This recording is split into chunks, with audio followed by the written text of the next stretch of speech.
আসসালামু আলাইকুম।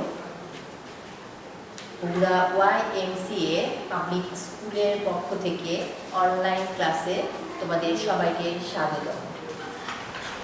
আজকে আমি একাদশ শ্রেণী যারা আমার ফার্স্ট ইয়ার এই পর্যন্ত আমরা জুমে ক্লাস নিয়েছি, তো আজকে আমরা নিচ্ছি অনলাইনে ভিডিও ক্লাস, যেটা একাদশ শ্রেণী ইসলামের ইতিহাস ও সংস্কৃতি প্রথম পত্র। যারা মোটামুটি প্রতিদিন ক্লাসে বসেছিলাম তারা আমরা জানি যে আমরা প্রথম পত্রের প্রথম অধ্যায় পড়ছি। একাদশের কথা বলছি, আমি ফার্স্ট ইয়ারের কথা বলছি, যে ইসলামের ইতিহাস ও সংস্কৃতির আমরা প্রথম পত্রের প্রথম অধ্যায় পড়ছি। আজকে আমরা পড়ব পার্ট 5 থেকে। যাদের কাছে বই আছে তারা একটু বই বের করলে আমরা দেখব পার্ট 5 থেকে রয়েছে আমাদের সভ্যতা। যে সভ্যতা সমূহ রয়েছে, প্রাচীন সভ্যতা সমূহ, এগুলো যারা আমরা ম্যাট্রিকে এসএসসিতে যাদের ইতিহাস ছিল তারা মোটামুটি এই জায়গাগুলো আমরা বুঝতে পারবো যে ওইখানেও আমাদের দ্বিতীয় অধ্যায়ে ছিল সভ্যতা সমূহ, সেখান থেকে কিছুটা রিলেটেড এখানে আছে। যারা আর্টসে পড়েছি তারা ধরতেই পারবো, কিন্তু যারা অন্য থেকে হয়তো অন্য বিভাগ থেকে আসছি তাদের জন্য একটু অসুবিধাই হবে। আমি খুব সংক্ষেপে বলবো যেন সবাই আমরা বুঝতে পারি যে প্রাচীন সভ্যতা। তাহলে আমরা চলে আসি পার্ট 5-এ। যাদের কাছে বই আছে তারা আমরা বইটা বের করি, পার্ট 5-এ চলে আসি। প্রাচীন সভ্যতা সমূহ। মানব সভ্যতার বিকাশে এই যে ধারা, সভ্যতার এই যে ধারা, এর আগে এই বিকাশের সভ্যতা সমূহকে ঐতিহাসিকগণ কয়েকটি ভাগে ভাগ করেছে। যেমন এই যুগটাকে কয়েকটা ভাগে ভাগ করেছে, যেমন হলো বইটা খুললে আমরা দেখতে পাবো প্রস্তর যুগ। প্রস্তর যুগ একটু ভালো করে দেখি। প্রথমেই রয়েছে প্রস্তর যুগ।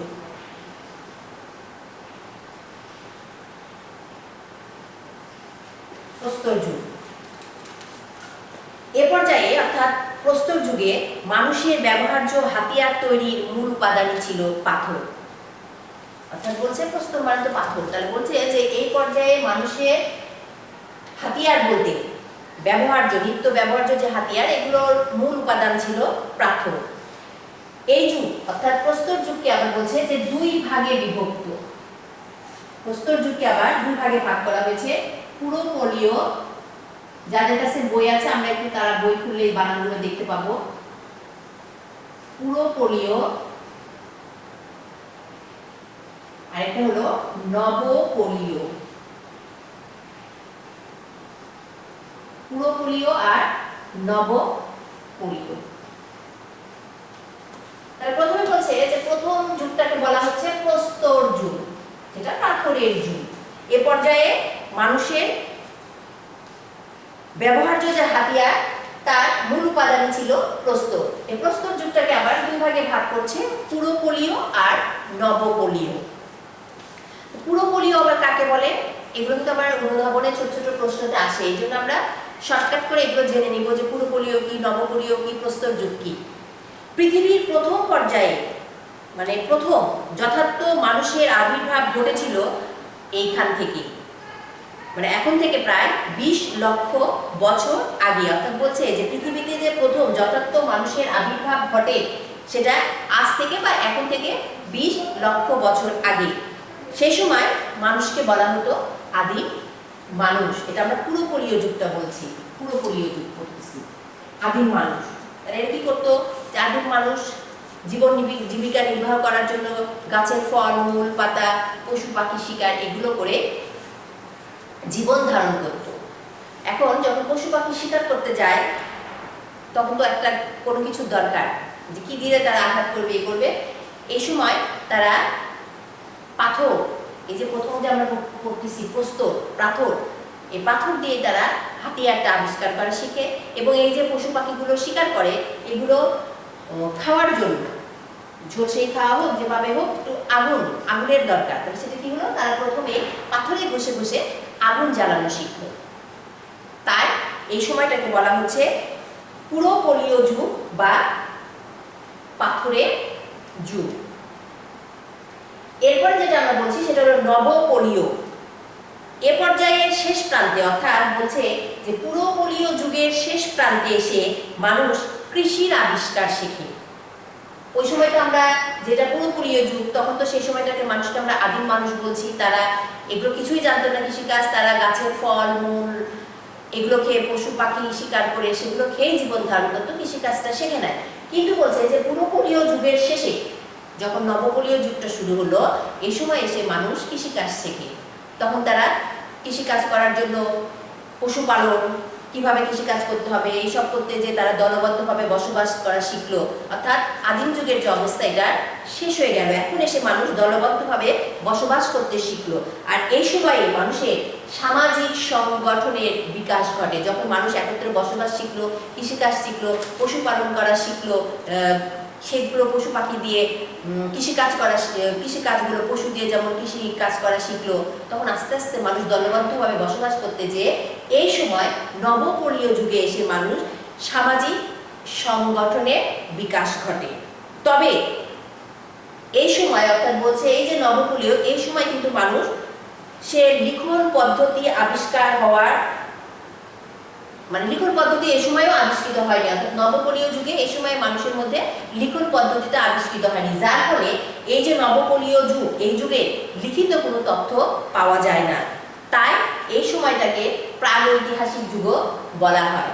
অর্থাৎ শুধু যেটাকে নবপলীয় বলছে তা না, এটাকে প্রাগৈতিহাসিকও বলা হয়। কারণ বলছে যে এই সময় যদিও সামাজিক সংগঠনের বিকাশ ঘটেছিল, মানুষ দলবদ্ধভাবে বসবাস করা শিখলো, মানুষ কৃষিকাজ করা শিখলো, মানুষ পশুকে লালন পালন করা শিখলো, বসে নিয়ে আসা শিখলো, কিন্তু তারপরেও বলছে যে এই যুগে কিন্তু লিখন পদ্ধতি আবিষ্কার হয়নি। আবিষ্কার না হওয়ার কারণে এই যে নবপলীয় যুগ, এই সম্পর্কে তেমন কোনো তথ্য পাওয়া যায় না। তাই এই নবপলীয় যুগটাকে প্রাগৈতিহাসিক যুগও বলা হয়। এবার আসি এরপরে যেটা, সেটা হলো সভ্যতার যুগ। সভ্যতার যুগ বা ঐতিহাসিক যুগ, সভ্যতার যুগ বা ঐতিহাসিক যুগ। প্রাগৈতিহাসিক যুগের অর্থাৎ নবপলীয়কে আমরা আবার বলতেছি প্রাগৈতিহাসিক। প্রাগৈতিহাসিক যুগের অবসানের মধ্য দিয়ে ঐতিহাসিক যুগ বা সভ্যতার যুগের শুরু। এই সভ্যতার সংজ্ঞাটা ব্যাপক, মানব জীবনের আর্থসামাজিক, রাজনৈতিক, ধর্মীয়, সাংস্কৃতিক প্রভৃতি সব দিকই এই সভ্যতার অন্তর্ভুক্ত। সভ্যতার যুগে দুইটি গুরুত্বপূর্ণ বৈশিষ্ট্য হলো লিপির আবিষ্কার এবং নগর সভ্যতার সৃষ্টি। অর্থাৎ বলছে যে নবপলীয় যুগে যেটা আমরা দেখলাম যে সেই যুগে সামাজিক সংগঠন তৈরি হলো, কিন্তু মানুষের লিখন পদ্ধতিটা আবিষ্কার হয় নাই। আবিষ্কার না হওয়ার কারণে ওই নবপলীয় যুগ সম্পর্কে আমরা তেমন কোনো তথ্য পাই না, তাই ওটাকে বলা হচ্ছে প্রাগৈতিহাসিক যুগ। কিন্তু সভ্যতার যুগে বা ঐতিহাসিক যুগে এসে এই যুগের দেখা যাচ্ছে যে দুইটা প্রধান বৈশিষ্ট্য, একটা হলো লিপির আবিষ্কার, আরেকটা হলো নগর সভ্যতার সৃষ্টি। এরপরে আমরা চলে আসি এখন যে সভ্যতা, তার যে আমরা প্রধান যে সভ্যতাটা পড়বো সেটা হলো হেলেনীয় সভ্যতা।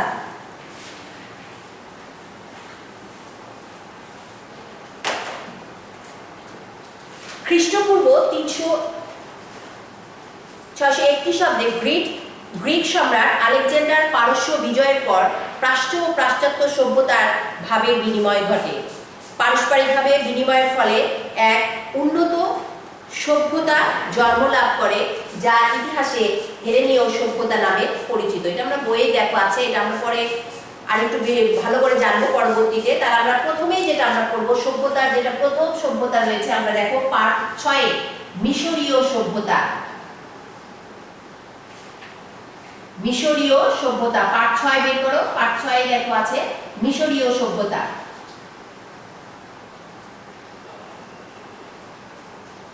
এখন যাদের কাছে বই আছে তারা আমরা দেখবো যে এর ভিতরে অনেক কিছু আছে, সেখান থেকে আমার জন্য ইম্পর্টেন্ট কি কি হতে পারে। প্রথম যেটা আমরা করব সেটা হলো মিশরীয় সভ্যতাকে কেন নীল নদের দান বলা হচ্ছে। নীল নদের দান দেখো সিরিয়ালে কিন্তু আছে, মিশরীয় সভ্যতাকে বলা হচ্ছে নীল নদের দান।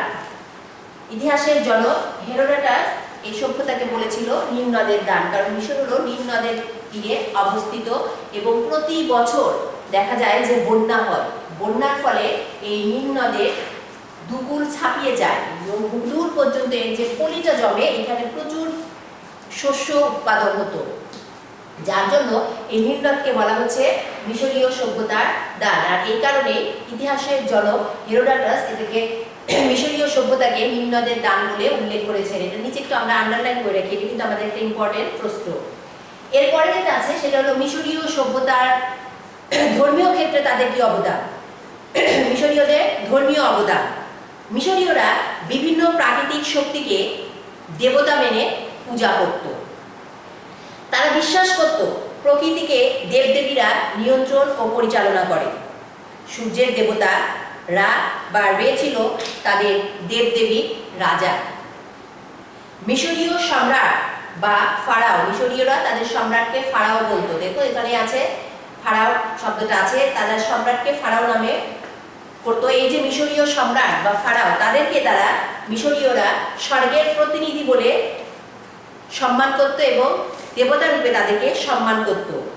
মিশরীয়রা মনে করত যে মানুষ মরে গেলে, কবরে গেলে তাদের দেহে আবার আত্মা ফিরে আসে এবং পাপ পুণ্যের বিচার করা হয়। মিশরীয়দের ধর্মে নানা কুসংস্কার ছিল। তাদের যে চতুর্থ সম্রাট, চতুর্থ আমেনহটেপ, যার নিজেকে ইখনাটন নামে পরিচিত করেছিল, বানানগুলো একটু দেখে নিও, বইয়ে আছে ইখনাটন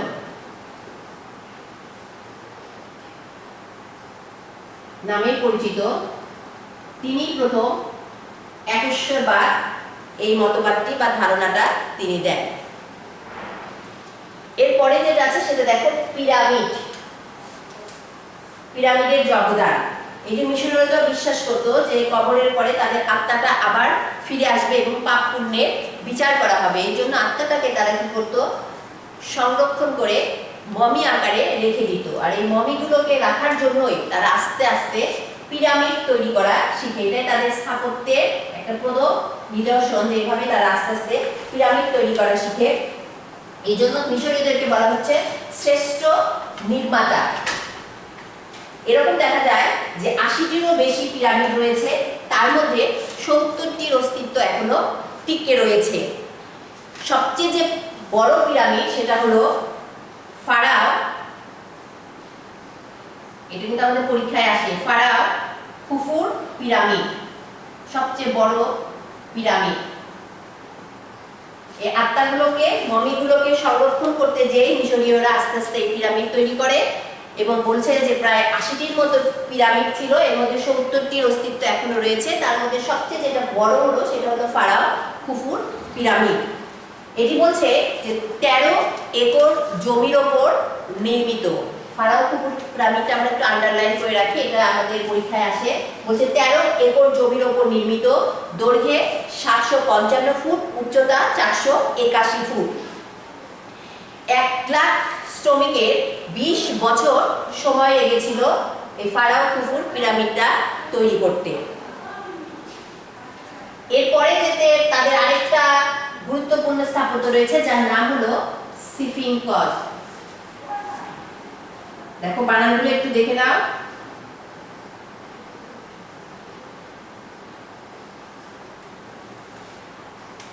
ছবি দিয়ে আমাদের আছে, দেখা যাবে যেটার মাথাটা মানুষের মতো এবং দেহটা হলো সিংহের মতো। ছবিতে দেখলেও হবে। আসলে এটা বোঝাচ্ছে যে যে ফারাও, যে তাদের যে সম্রাট, তাদের মতো করে মাথাটা করেছে এবং দেহটা রেখেছে সিংহের মতো, অর্থাৎ সিংহের মতো শক্তিশালী ছিল তাদের ফারাও বা সম্রাট। এটা বোঝাতে যে তারা এরকম করে আকৃতি দিয়ে এই স্ফিংকসগুলো তৈরি করেছিল। এরপরে যেটা মিশরীয়দের সবচেয়ে গুরুত্বপূর্ণ যে প্রশ্ন সেটা হলো মিশরীয়দের লিখন পদ্ধতি। লিখন পদ্ধতি সম্বন্ধে ব্যাখ্যা করো, বর্ণনা করো বা ধারণা দাও। মিশরীয়দের যে লিখন পদ্ধতি তাকে বলা হচ্ছে হাইরোগ্লিফিক্স। বানানটা একটু বইয়ে দেখে নাও, হাইরোগ্লিফিক্স।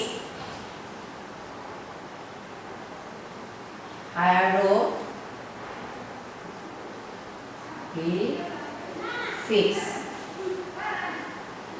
যাকে বলা হচ্ছে, যার অর্থ পবিত্র অক্ষর।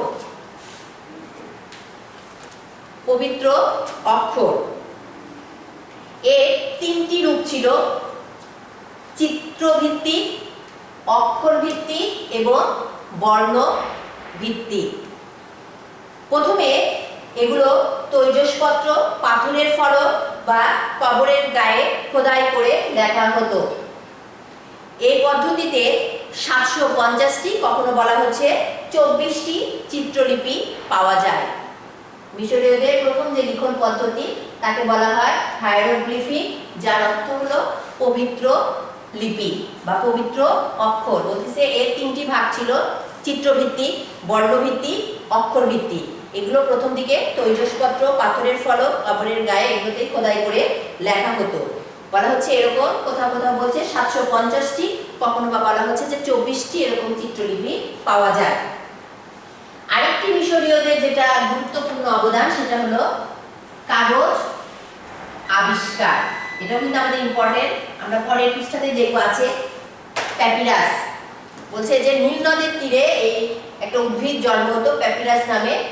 এটাকে রোদে শুকিয়ে মন্টর তৈরি করে তারা কাগজ তৈরি করে, আর এই প্যাপিরাস শব্দ থেকে পেপার শব্দের উৎপত্তি। আর বলছে যে মিশরীয়রা এই কাগজ আবিষ্কার করে প্যাপিরাস থেকে।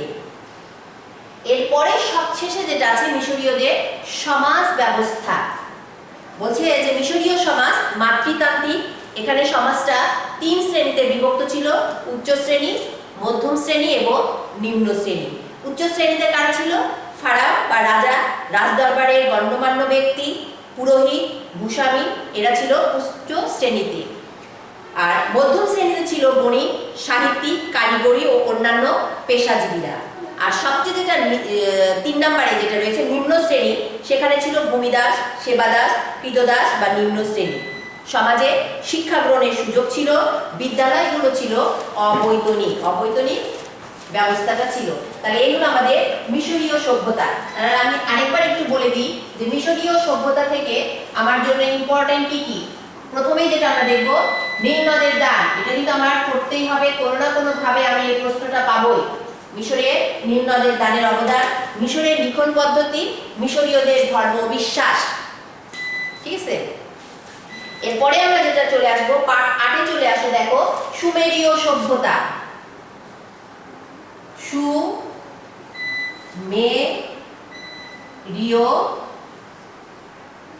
সভ্যতা।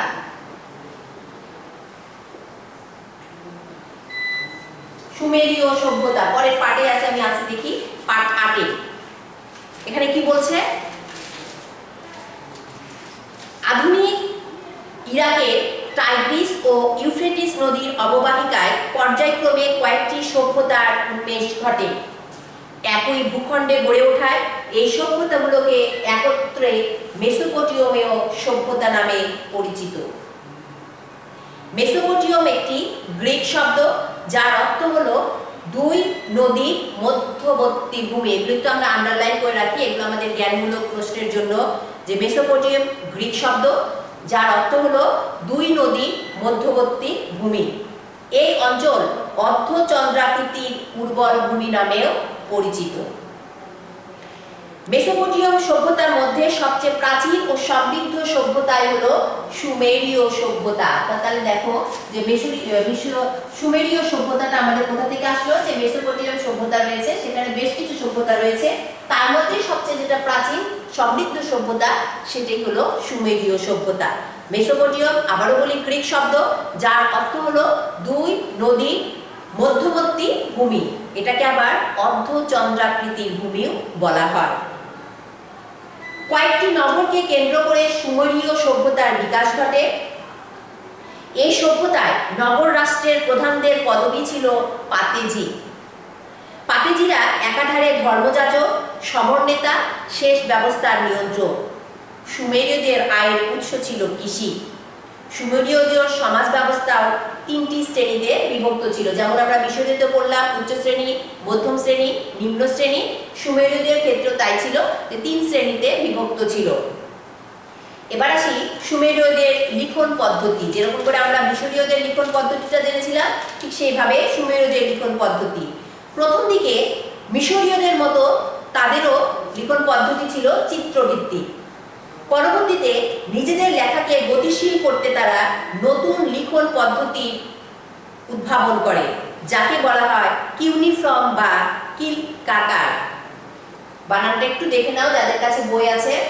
কিউনিফর্ম বা কিলকাকার। কিলকাকার শব্দ হলো প্রেকের মতো, অর্থাৎ লেখাগুলো ছিল পেরেকের মতো, তাই কে বলা হচ্ছে কিলকাকার। কিউনিফর্মকে বলা হতো অক্ষর ভিত্তিক চিত্রলিপি। এই লিপি বাম দিক থেকে ডান দিকে লেখা হতো। তাহলে আমরা একটু এই লিখন পদ্ধতিটা আন্ডারলাইন করে রাখি, যেটা আমাদের একটা ইম্পর্টেন্ট প্রশ্ন। এবার চলে আসি সুমেরীয়দের ধর্ম। সুমেরীয়রা বহু দেবতার পূজা করত। তারা তাদের প্রধান ধর্ম মন্দিরকে বলা হতো জিগুরাত। এটা একটু আমরা আন্ডারলাইন করে রাখি যে জিগুরাত কি, এটা একটা ধর্ম মন্দির। তারা বিশ্বাস করত, তাদের যে বিশ্বাস ছিল এটা ছিল পৃথিবী কেন্দ্রিক, তারা পরকালকে বিশ্বাস করত না। এটা হলো মিশরীয়দের সাথে একটু পার্থক্য আমাদের, যে মিশরীয়রা আমরা পড়লাম যাতে তারা পরকালকে বিশ্বাস করতো, তারা মনে করতো যে আবার আমাদের পাপ পুণ্যের বিচার হবে। কিন্তু সুমেরীয়দের ক্ষেত্রে আমরা দেখছি যে না, তারা পরকালে বিশ্বাস ছিল না, তাদের যে বিশ্বাস তা ছিল পৃথিবী কেন্দ্রিক। তাদের যে ধর্ম মন্দির তাকে বলা হচ্ছে জিগুরাত। এবার আসি আমরা সুমেরীয়দের আইন।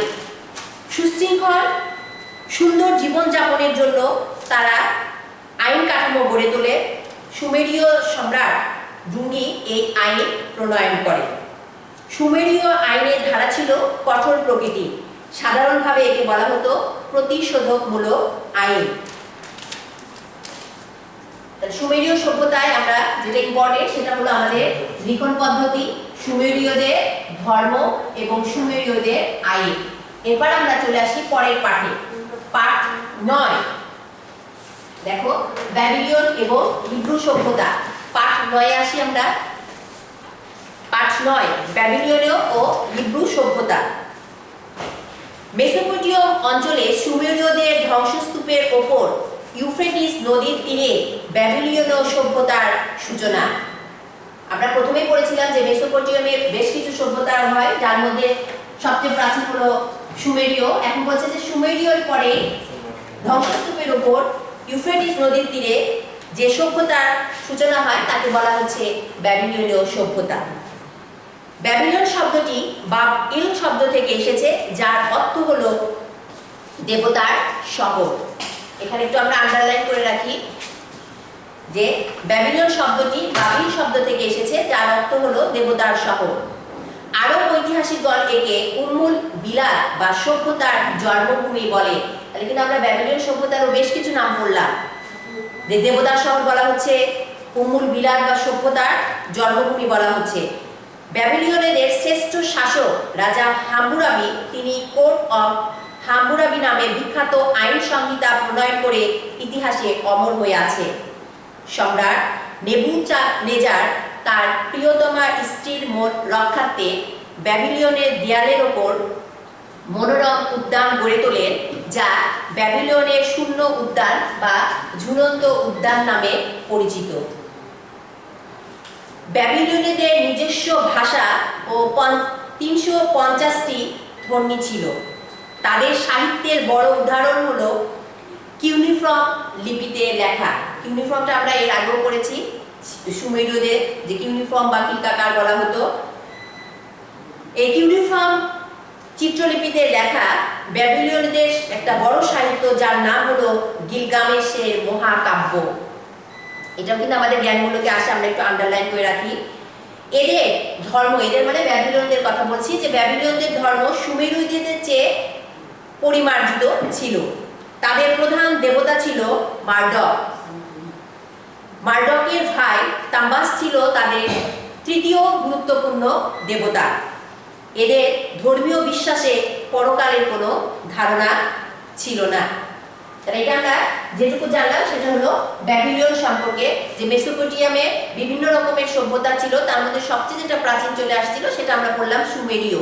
এবং সুমেরীয়দের ধ্বংসস্তূপের ওপর আরেকটি যেটা সভ্যতা গড়ে ওঠে তার নাম হলো ব্যাবিলিয়ন সভ্যতা। এরপর আমরা যেটা বলবো সেটা হলো হিব্রু। হিব্রু একটি সেমিটিক ভাষার নাম। এই ভাষায় কথা বলে বলে আবারও বলি যে হিব্রু একটি সেমিটিক ভাষার নাম, একটা ভাষার নাম। এ ভাষায় কথা বলে বলে তারা হিব্রু নামে পরিচিত। খাবিরু বা হাবিরু নাম থেকে হিব্রু শব্দটি এসেছে। এখন যার অর্থ হলো বিদেশি নিম্নবংশীয় যাযাবর। আমি আরেকবার একটু বলি যে কোথা থেকে আসলো। বলছে যে হিব্রু একটি সেমিটিক ভাষার নাম, এই ভাষায় কথা বলে বলে একে বলা হচ্ছে, এদেরকে বলা হয় হিব্রু। এটা খাবিরু বা হাবিরু নামক শব্দ থেকে এই হিব্রু শব্দটি এসেছে, যার অর্থ হলো বিদেশি নিম্নবংশীয় যাযাবর। হিব্রুরা বিশ্বের ইতিহাসে সর্বপ্রথম একুশবাদের ধারণা প্রবর্তন করে। তাওরাত বা ওল্ড টেস্টামেন্ট তাদের ধর্মীয় গ্রন্থ। তাদের মতে দেবতা যেহোভ বা ইয়াহওয়েহ তাদের একমাত্র ঈশ্বর। তাহলে আমরা দেখলাম যে হিব্রুটা কোথা থেকে আসলো, কেন এটার নাম হলো হিব্রু। এরপরে আমরা চলে আসি পাঠ 10-এ। পাঠ 10-এ চলে আসো। দেখো ওখানে রয়েছে আমাদের গ্রিক সভ্যতা। যাদের কাছে বই আছে তারা আমরা চলে আসি পাঠ 10-এ। পুরো গ্রিক সভ্যতার সময়কাল ও রাজনৈতিক অবস্থা পর্যালোচনা করলে একে দুইটি ভাগে ভাগ করা যায়, একটা হেলেনিক আর একটা হেলেনিস্টিক। যাদের বই আছে আমরা একটু আন্ডারলাইন করে রাখি শব্দগুলো, হেলেনিক এবং হেলেনিস্টিক। 800 খ্রিস্টপূর্বাব্দে গ্রিসে গ্রাম সম্প্রদায় ভেঙে যায় এবং কয়েকটি অঞ্চলকে কেন্দ্র করে গড়ে ওঠে নগর রাষ্ট্র। এদের মধ্যে উল্লেখযোগ্য সামরিক নগর রাষ্ট্র স্পার্টা এবং গণতান্ত্রিক নগর রাষ্ট্র এথেন্স। দুটো কিন্তু আমরা নাম পাইলাম, এই দুটো নাম কিন্তু আমাদের কাছে খুবই গুরুত্বপূর্ণ। একটা হলো সামরিক নগর রাষ্ট্র আর একটা হলো গণতান্ত্রিক নগর রাষ্ট্র, যেটা আমরা প্রথমে বললাম যে দুইটা রাষ্ট্রের ভাগ পাওয়া যায়, সামরিক নগর রাষ্ট্র আর একটা হলো গণতান্ত্রিক নগর রাষ্ট্র, স্পার্টা আর একটা হলো এথেন্স। রাষ্ট্র দুটি পাশাপাশি অবস্থিত হওয়ায় তাদের মধ্যে শত্রুতার সৃষ্টি হয় এবং এর জের ধরে ভয়াবহ যুদ্ধ শুরু হয়। এই যুদ্ধে এথেন্স ও তার মিত্র রাষ্ট্রগুলো নিয়ে গড়ে ওঠে ডেলিয়ান লীগ এবং স্পার্টা ও তার বন্ধু রাষ্ট্রগুলো নিয়ে গড়ে ওঠে পেলোপনেসীয় লীগ। এর নিচে একটু আমরা আন্ডারলাইন করে রাখি। পরবর্তীতে যুদ্ধে এথেন্স পরাজিত হয়ে স্পার্টার অধীনে চলে আসে। হেলেনিক যুগের সমাপ্তি হলে ইতিহাস রচনার ক্ষেত্রে হেলেনীয়রা প্রতিক্রিয়া। হেরোডোটাস ইতিহাসের জনক, তিনি গ্রিক ও পারস্য যুদ্ধের কাহিনী নিয়ে তার বিখ্যাত গ্রন্থ দ্য স্টোরিজ রচনা করেন। আর এর মধ্য দিয়ে ইতিহাসের রচনা শুরু হয়, আর তাই হেরোডোটাসকে বলা হয় ইতিহাসের জনক। এটা আমরা অবশ্যই আন্ডারলাইন করো, এটা কিন্তু আমাদের আসে যে কেন তাকে ইতিহাসের জনক বলা হয়। কোন যুদ্ধকে কেন্দ্র করে তিনি প্রথম ইতিহাস বইটি রচনা করেন, সেটা হলো গ্রিক এবং পারস্য। এই যুদ্ধের কাহিনী নিয়ে তার প্রথম একটা বিখ্যাত গ্রন্থ দ্য হিস্টোরিয়াস গ্রন্থটি রচিত হয় এবং এর মাধ্যমে ইতিহাস রচনা শুরু হয়। তাই হেরোডোটাসকে বলা হয় ইতিহাসের জনক। এরপরে আরেকজন ঐতিহাসিক রয়েছেন, ইতিহাসবিদ রয়েছেন, যিনি যুক্তি এবং তথ্যের প্রমাণের ভিত্তিতে ইতিহাস রচনা করেন, যুক্তি দিয়ে, তথ্য দিয়ে, প্রমাণ দিয়ে। তাই তাকে বলা হয় বৈজ্ঞানিক ইতিহাসের জনক। তার নাম হলো থুকিডিডাস। আমরা একটু আন্ডারলাইন করে রাখি, বৈজ্ঞানিক ইতিহাসের জনক বলা হয় থুকিডিডাসকে। দুটো নামই আমাদের কিন্তু ইম্পর্টেন্ট, হেরোডোটাস এবং থুকিডিডাস, দুইজনই কিন্তু জনক। একজন হচ্ছে ইতিহাসের জনক আর একজন হচ্ছে বৈজ্ঞানিক ইতিহাসের জনক, কারণ সে যুক্তি দিয়ে, তথ্য দিয়ে, প্রমাণ দিয়ে থুকিডিডাস ইতিহাস রচনা করেছিলেন, তাই তাকে বলা হচ্ছে বৈজ্ঞানিক ইতিহাসের জনক। রাজনৈতিক লক্ষ্যকে সামনে রেখে 776 খ্রিস্টপূর্বাব্দে রাজনীতিবিদরা অলিম্পিক খেলা শুরু করে, যেটা গ্রিক সভ্যতা, এটা আমাদের একটু আন্ডারলাইন করে রাখবো যে অলিম্পিক খেলা শুরু করে। এটি প্রতি গ্রিক সভ্যতাতে এবং হয় গ্রিকে, এটা প্রতি 4 বছর পর পর হয়। কারণ এই খেলাটার কথা হলো যে এই খেলাটা এই জন্য হলো যেন নিজেদের মধ্যে যে শত্রুতা, যুদ্ধ, কলহ, অন্ততন্ত্র এগুলো যেন ভুলে যেয়ে খেলার মাধ্যমে নিজেদের মধ্যে যেন ভ্রাতৃত্ব গড়ে ওঠে, পরস্পরের মধ্যে যেন ভ্রাতৃত্ববোধ গড়ে ওঠে, সহমর্মিতা।